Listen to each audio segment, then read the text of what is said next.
4:31, call the meeting to order. You can join me in the Pledge of Allegiance. I pledge allegiance to the flag of the United States of America, and to the republic which stands one nation, under God, indivisible, with liberty and justice for all.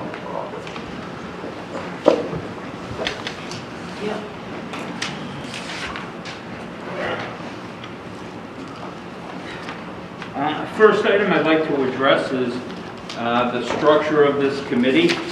Mr. Galvin is no longer a member of the Finance Committee, so we are going to slide him out of the budgetary aspect of things, and he's going to be, similar to Rich, a citizen at large. We do not have to replace anybody there, as we have a couple of budget officials that are already on the committee, one being you, Mr. Lamattina, and the other being Lincoln. So we are all set for that. Does anybody have any questions on that? All right, so that's squared away. And I assume Michelle will make those changes, Jeff? Send that in. We have to submit that to MSBA, so now that the official will redo this sheet from the second page. Great, thank you. Did everyone have a copy of the minutes that were sent and distributed? I didn't print them out. Do we have a Canadian hard copy here? Would you like a moment or glance them over?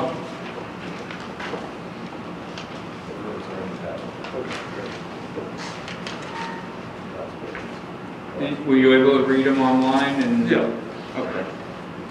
All right. I'd entertain a motion to approve the minutes from January 25th. So moved.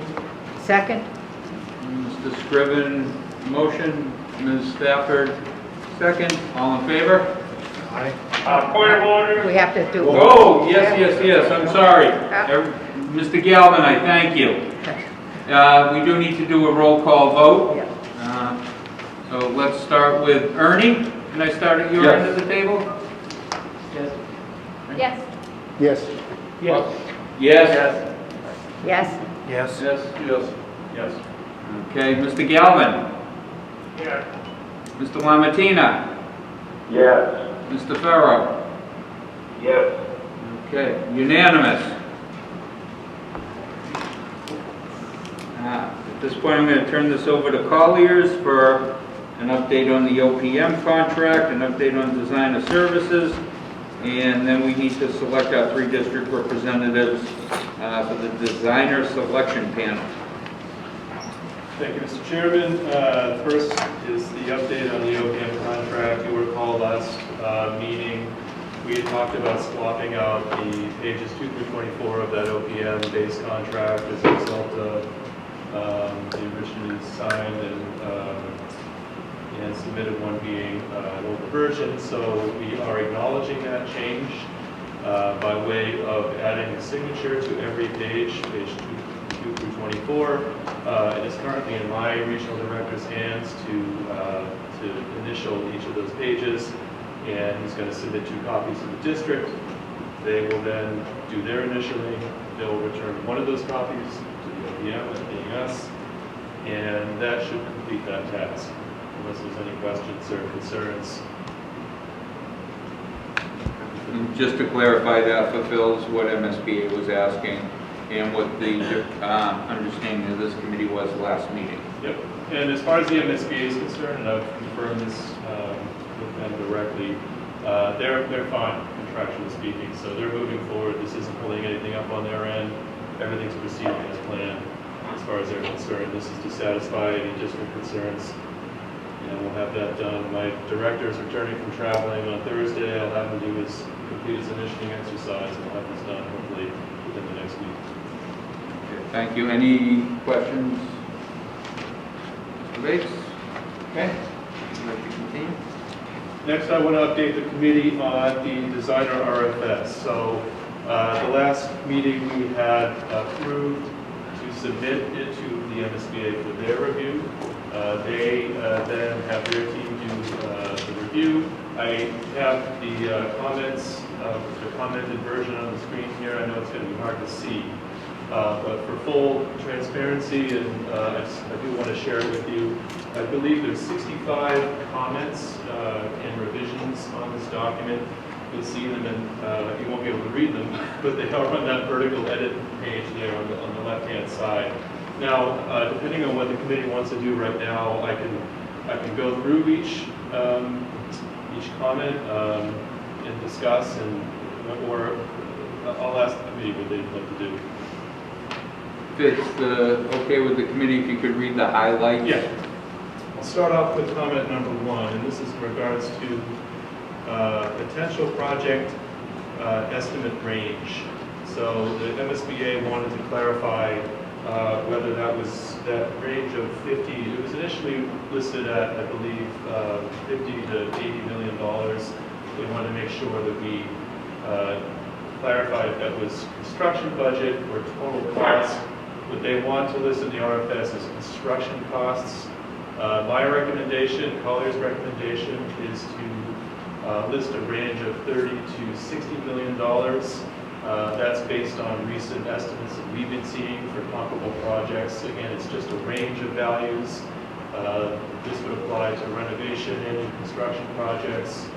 And that's our recommendation. If it's okay with the committee, we can do that.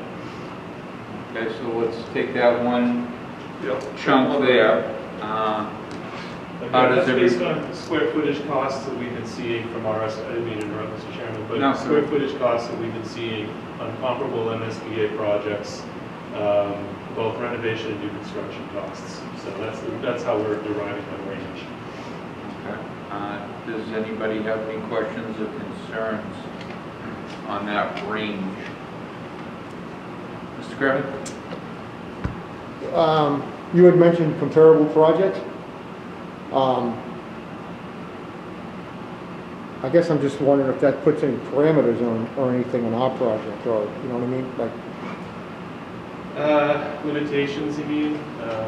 I mean, I don't see it that way. I frankly think this is really just an approximation at this point. Okay. I don't foresee this putting any limits, budgetarily speaking, on your project. okay, Yeah, I wouldn't want to include it if that were the case. thank you. Yeah. I did have a question. Sure. Would having a lower number on the outside end, would that perhaps prohibit people from bidding? No, I don't believe so. Again, I think that the designers that are going to be interested in participating in this bid will recognize that that low end is just a range of costs, and you'll see, costs on an RFS of this type that would be lower, would be higher. I don't think that would create any limits in terms of the participation. Anybody else? Nobody, if you could continue? Or do we want to have a consensus that that $30 to $60 million range would be appropriate for the RFS? We're just going by the recommendation of the project manager, right? Correct. Okay. The next comment is something that I think we should discuss.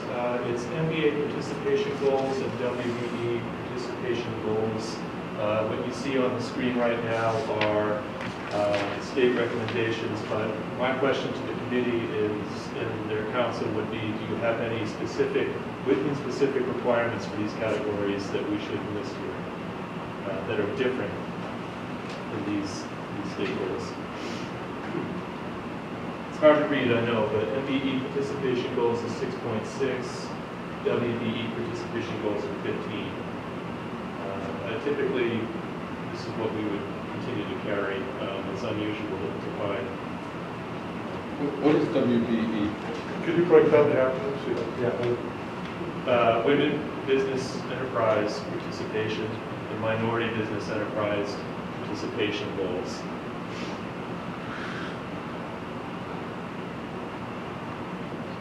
Yeah, these are standard state prescribed goals, so it's not. The question is, does Whitman have anything more stringent, more specific? In their cap. in the. As a town, no. As a town, right, okay. Bob probably Oh, knows that. I'm sorry?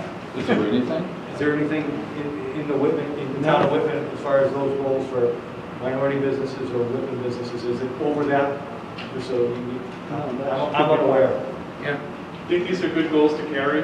Sure. And these- Yeah, those are Can I just, is the question that we need to have these services supported by Whitman business enterprise and whatever MBE was, minority business enterprise? I believe that would be the goal. They have to provide the services at 6% or 15%? Well, to have their support of the project Right, so that's the question that we're asking. would be the goal.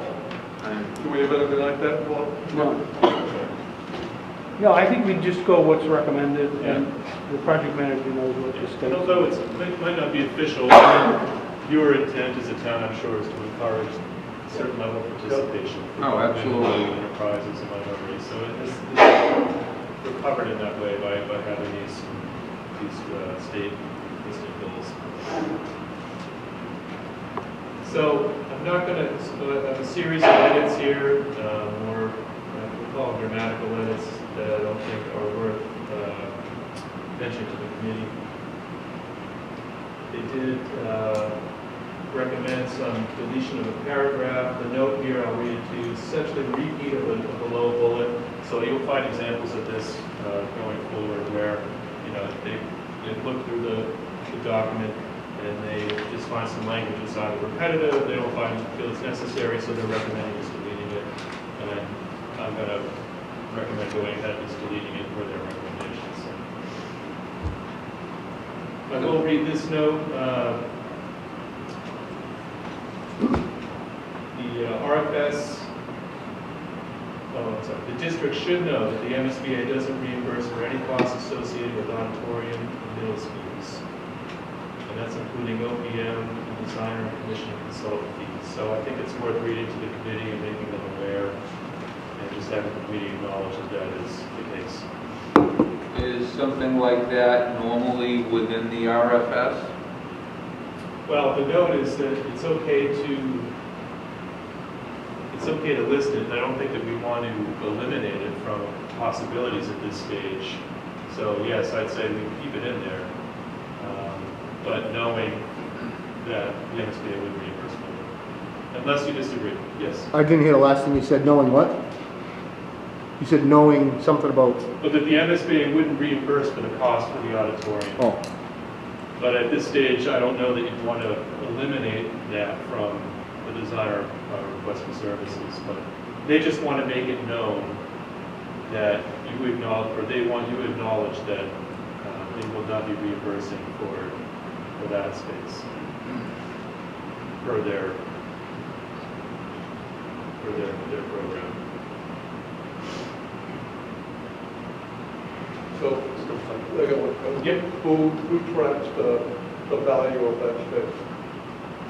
I'm not sure what you mean by tracking the value of it. Well, if they're not going to reimburse for that portion of the scope of the project, who tracks the value of that space for engineering and construction costs? So Maybe I'm not understanding this. The way I interpret that is the MSBA is not going to pay any engineering fees or construction fees right, for that square footage of the project. right, yeah. So who tracks that cost? So when you get through the schematic design phase, we will do what's called a total project budget analysis. They'll all be entered into a spreadsheet that the MSBA has created, a template. We'll go item by item, square footage type by square footage type, and it'll all be calculated according to the amount of square footage that you have designated per type of space, auditorium, gymnasium, classroom, art, et cetera, So at the end, it will have calculated the amount that's been eligible square footage versus ineligible, for example, auditorium. So it'll be tracked in that way. And throughout the design process, your architect's going to be informing you throughout the process. He or she will be telling you that this this space will be eligible for reimbursement at this moment, so you'll be aware throughout the process. Other spaces besides an auditorium, Gymnasium spaces, size athletic. Wonder why that is. Yeah, The priorities of middle the school is education. a smaller gymnasium size, they'll Yeah. reimburse for, I think, 6,000 square feet, something like that. If you want a larger gymnasium, that additional square footage. I'm learning. When we built this building, the central offices. The focus for them is But this was, the library was in. So what constitutes an auditorium? I'm just curious how they state seating. Seating wise, I don't know, is it multi-use thing, is it just strictly like a performing arts center, or is it something else? Is it like, what is an auditorium? it's a good question. I mean, you mean like, it's something the multi-purpose, say? A lunchroom, that's an auditorium. Yeah, cafetorium is allowed, I believe. It's typically not categorized that way. No, it's not like a flex space that could be used for various purposes. It would specifically be an auditorium in the sense that you and I would typically think of as big seating, Yep. with a stage. Yeah, it wouldn't be a flexible space. Thank you.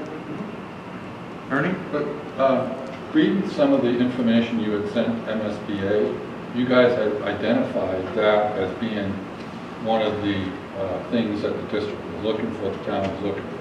Am I correct? Yeah. Okay. So, just so we don't get off focus, I want to make sure that that does not, in your RFS or request for design services, that's going to be, this is not going to eliminate that as a No, the opposite. We're going to keep it included. Okay. The designer, once hired, would be looking at spaces that include things like the auditorium.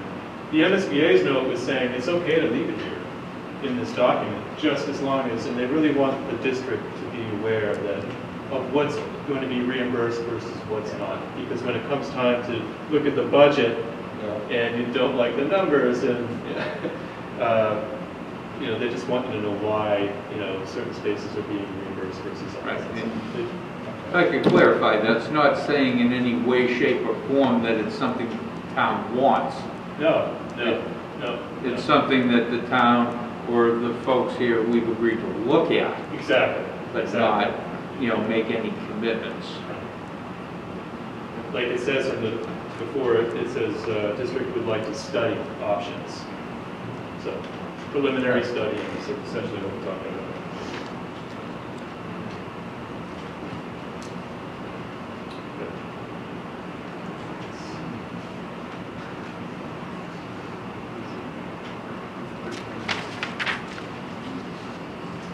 Just looking through here for some paragraph deletions.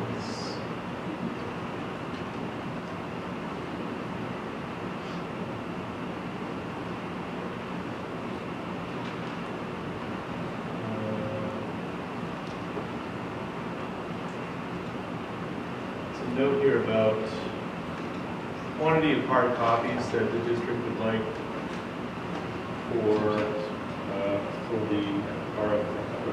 the applications. We typically would suggest you get 10 hard copies to be distributed. You'll also get digital copies. I prefer to work digitally. So that's up to you folks. If you want more copies, hard copies to distribute amongst the committee for review, I'll do that. We will need, when the whole committee gets together, Yeah. we've got 16, I believe.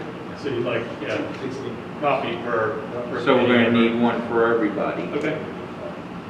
Noted. Some people may prefer to work electronically, but they should at least have access to Minimum a hard. of, per number of committee members, that makes sense. Okay.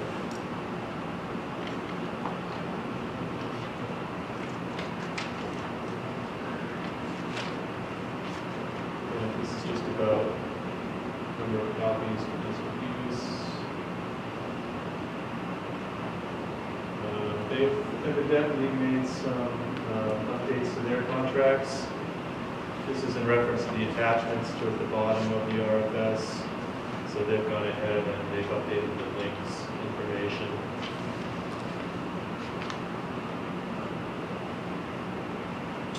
scrolling through here.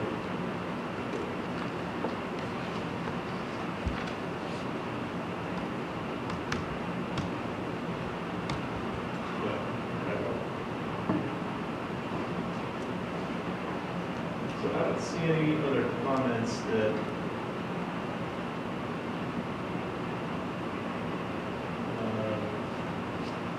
I think are really discussion worthy.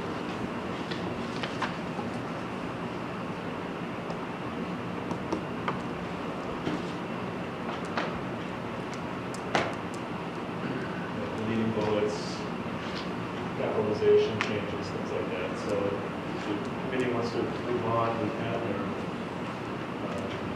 or And this is what would be published. yeah, so the next step is we would accept the suggested edits by the MSBA and acknowledge any comments. We would submit it to them, and I would put a notice of advertisement on the Central Register. That would happen this Thursday. That ad will go live next Wednesday, and after that, we also need to put an ad in the newspaper. That's a requirement. We also suggest Combis as a place to list advertisements for this. I have an advertisement I have typed up, a draft of it that I can share with you. We'll use that to post in the newspaper. We'll put it on the town website.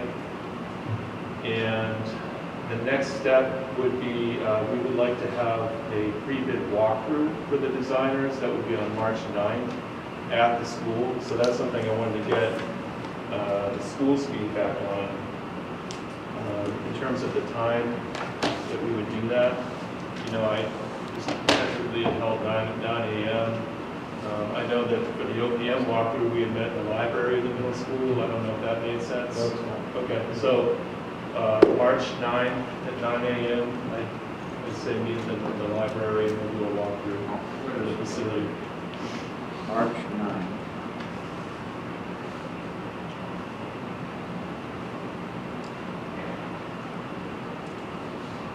Okay, so on a Wednesday at 9 a.m. while school's in session? What's the scope of the walkthrough, right, as far as what You they'll... know, typically, you can only show them what you can with school in session. There'll be kids in classrooms. Obviously, we don't go inside the classrooms to interrupt the learning that's taking place. We can go through the halls, we can point things out, we can show them the gymnasium. I know it's not ideal. This was easier during COVID. Everyone was virtual. We could have our, we could have full access to these spaces, but that's how it would be. What about doing it at 3 or 3:30 in the afternoon? If that's a preference, yeah, we could probably do that too. Do it after school. And this is your building and, you know, the Yeah, I mean, administration, but I can't see having kids in the building with a group of strangers Yeah, absolutely. coming in. That would be my If personal. that's the preference, we'll do it then. Yeah, I mean, I think if, school's out at 2:15-ish. We don't have Wednesday. What was the date again? I'm sorry. The 9th. The 9th, faculty meeting that I have that day. But we can work that out. So I think, yeah, if you wanted to do like 2:30, I think we could do that. Good. That, because most of the students and buses are out in the location. Yep. And it'll give you access to more, more areas of the building, if Right. you want to see that, Yeah. as far as for the potential reconstruction. Great, okay. Noted. 2:30.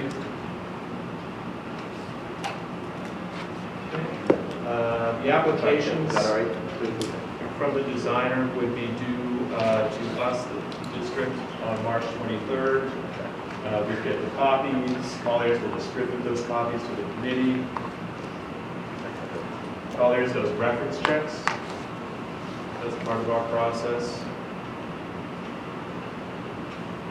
And let's see, my suggestion is that we meet again as a committee to begin reviewing these documents, these applications on April 5th. Oh, that was quick. What date? April 5th. April 5th. Now, you're going to need to be meeting with the designer selection panel first. Or do you want to meet with them starting Well, on I April think- 5th? I think what we do is we distribute the applications, everyone has a copy. We can meet as a large group on the, what did I just say, the 5th? 23rd. The 5th, Oh, April 5th. And we'll discuss as a larger group the preferences and the criteria we want to establish for evaluating these. And then the DSP, the three selected members, will then take those recommendations from the larger group, and they'll go to the DSP panel, which was on the 19th. But we don't need to meet individually with those three people, the three committee members that are selected. I think that we meet as a group. And if we need to have more Okay, meetings. so we would meet as a group and give opinions Yep, to the selection panel. exactly. So it's a little bit Yep. opposite of the OPM process. Yep.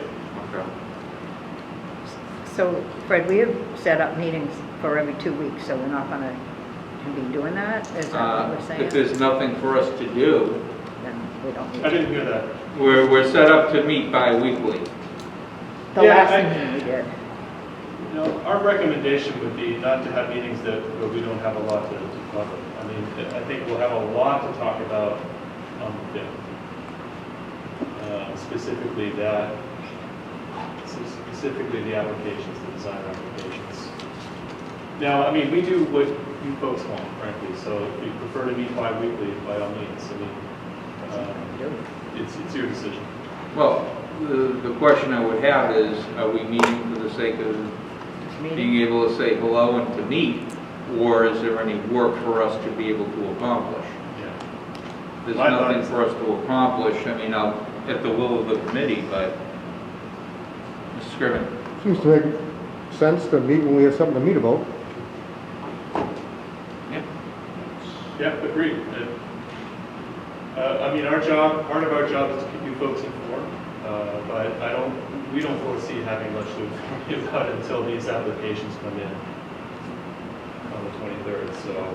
I would think that we would not be breaking any open meeting laws if we simply had an advisory email on the 23rd just telling us how many applications we received. This is a general email. You know, do not reply, we're not saying anybody's names, etc. Informational only, kind of like what we- You know, informational, we received 894 applications.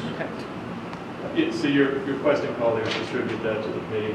Just as one total number to the committee, that's all. Yep. And I would think, other than that, is there any need for us to meet? Hey, Bill.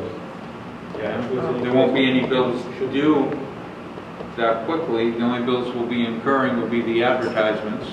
Right. So the meeting on the 1st, the meeting on the 15th, this is March. We have a meeting on the 29th scheduled. And then you're suggesting The 5th of April. 5th of April. So we cancel all the other ones. Cancel all the other ones and add the 5th of April. Yep. Yeah, because on the 5th, we'll have had a good, at least a week to look at those applications, and we'll have a lot to talk about. So that's the logic behind that date. Right, I got it. With the publishing of the proposal or request for services, should we have our legal team review everything before we publish it, so we don't do the same thing that happened the first time? With the RFS, with Collier? I don't know the need because we were in the dark a little bit. That's what I'm trying to come back to. And Posing these it as folks- That's why we have a project manager. That's why we have them. I know that's why we have that, but I just want to make sure we don't. Yeah. I didn't hear the question, sir. Yeah. When we originally put the request for services for the OPM, we had to retract and resubmit again, because we didn't have the value problem. So we had to repost it. I just thought that before we post anything out there again, and, trying to expedite things and keep things on track, Right. maybe have our legal team review it. Oh, I see. Before it goes out public.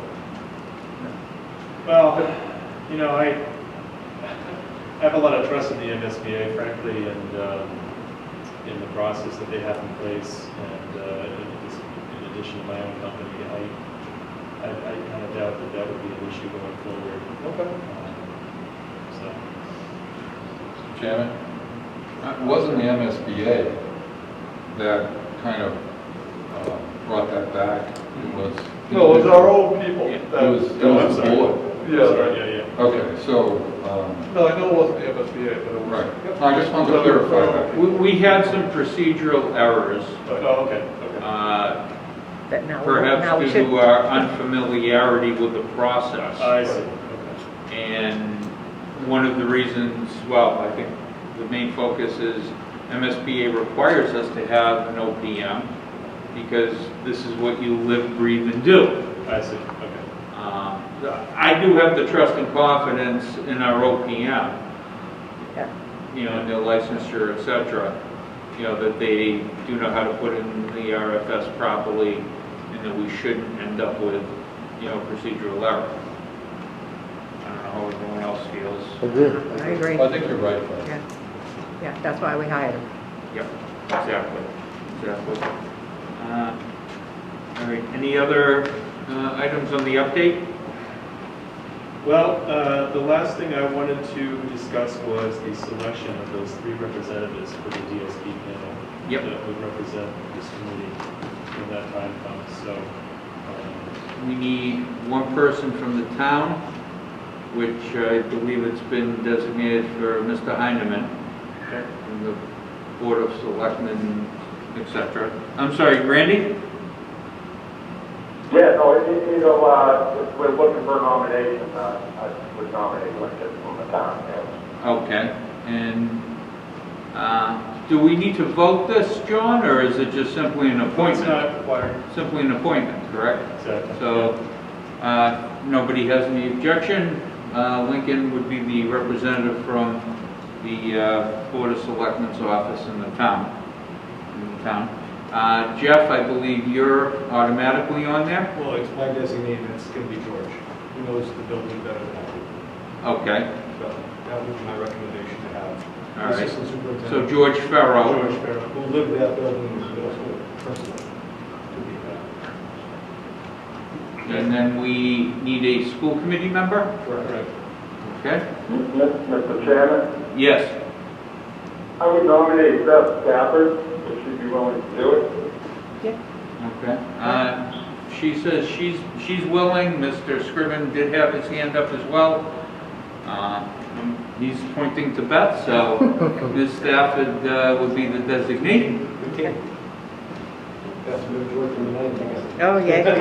I'm sure And it feels so good. he's thrilled. I'm sure he's thrilled. Do that time as possible. So that should work well. The first name for Ms. Stafford? Beth. Beth. Okay. Okay. And our So next that- meeting date, as we said, would be the 5th. Anything else from Colliers? Just to clarify, it's April 5th. April 5th. And we canceled all our March meetings. Correct. So clear your calendar.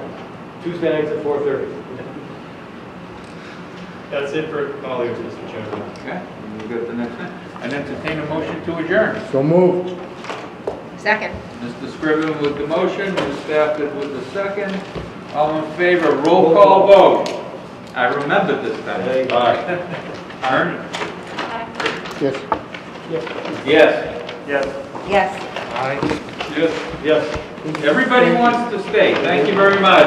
Forgot them. Forgot to get on the phone. Huh? Oh, Oh, yeah. You thought you had it. You thought you had it. okay, the 3 on there, yes, okay. Thank you. Thank you, sorry for my fumbling, first time with a telephone.